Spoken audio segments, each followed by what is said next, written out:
Assalamualaikum warahmatullahi wabarakatuh. Perkenalkan kami dari kelompok 3 dari kelas FM23D dan kami di sini akan membawakan materi berjudul otitis media.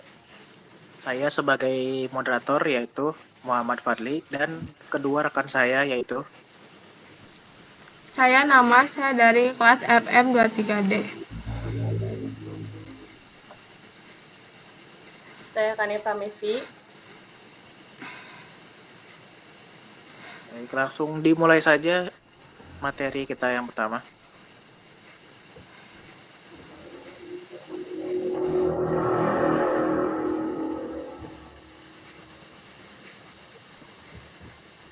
Yang pertama dimulai dengan latar belakang.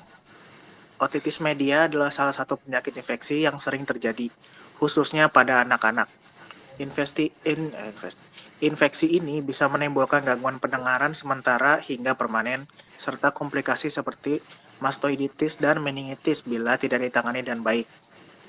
Karena angka kejadiannya yang cukup tinggi dan potensi komplikasinya, pemahaman tentang diagnosis dan tata laksana dari otitis media ini menjadi sangat penting, terutama bagi tenaga kesehatan seperti farmasi dan para dokter. Materi berikutnya akan dibawakan oleh Karnia Pramesti, silakan. Baik, berikutnya adalah otitis media. Otitis media merupakan peradangan atau infeksi pada telinga tengah yang dapat bersifat akut maupun kronis. Penyebab utamanya adalah bakteri seperti Streptococcus pneumoniae, Haemophilus influenza, dan Moraxella catarrharis, serta infeksi virus. Kondisi ini seringkali berhubungan dengan infeksi saluran napas atas. Berikutnya adalah epidemiologi otitis media. Yang pertama adalah paling sering menyerang pada anak usia 6 bulan sampai 2 tahun karena anatomi tuba eustachius yang masih pendek dan horizontal. Yang kedua, insiden tertinggi terjadi pada musim dingin atau musim hujan. Dan yang terakhir, faktor resiko. Tidak diberi ASI eksklusif, penggunaan DOT saat tidur, paparan asap rokok, riwayat alergi, dan masuk daycare. Berikutnya adalah patofisiologi otitis media. Infeksi saluran napas atau atas menyebabkan peradangan dan obstruksi tuba eustachius, sehingga tekanan negatif di telinga tengah menarik cairan dari jaringan sekitarnya. Cairan ini dapat terinfeksi oleh mikroorganisme, menimbulkan gejala peradangan dan nyeri.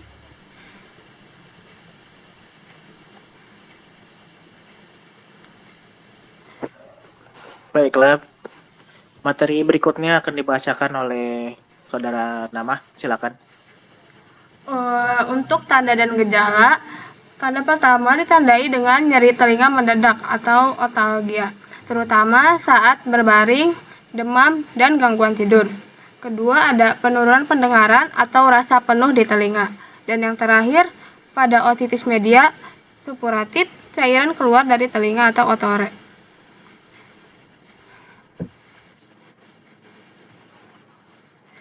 Selanjutnya untuk pemeriksaan penunjang, yang pertama ada otoskopi, yaitu tampak membran timpani merah menonjol atas berisi cairan. Terus yang kedua ada kultur cairan telinga, bila ada otore untuk identifikasi patogen. Selanjutnya ada darah lengkap, leukositosis bila infeksi bakteri aktif. Dan yang terakhir ada timpaniometri, yang menunjukkan pergerakan abnormal membran timpani, yaitu jika ada.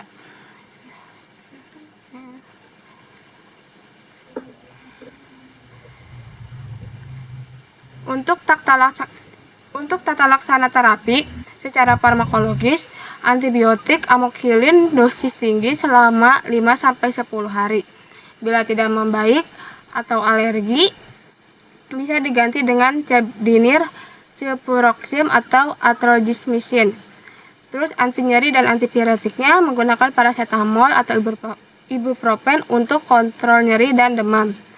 Terus untuk secara non farmakologisnya, lakukan observasi 48-72 jam untuk kasus ringan pada anak 2 tahun. Selanjutnya, kompres hangat dan posisi kepala lebih tinggi untuk kenyamanan. Edukasi kepada orang tua tentang tanda bahaya dan kapan harus kembali ke dokter.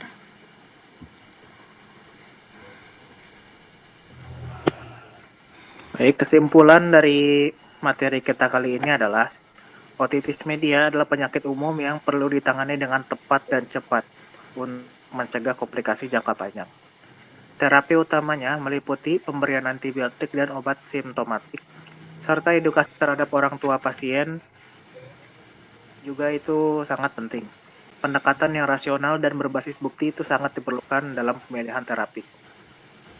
Oke, baik. Saya kira cukup segitu saja, cukup sampai saja penjelasan dari kelompok 3 kelas FM 23D kali ini tentang otitis media.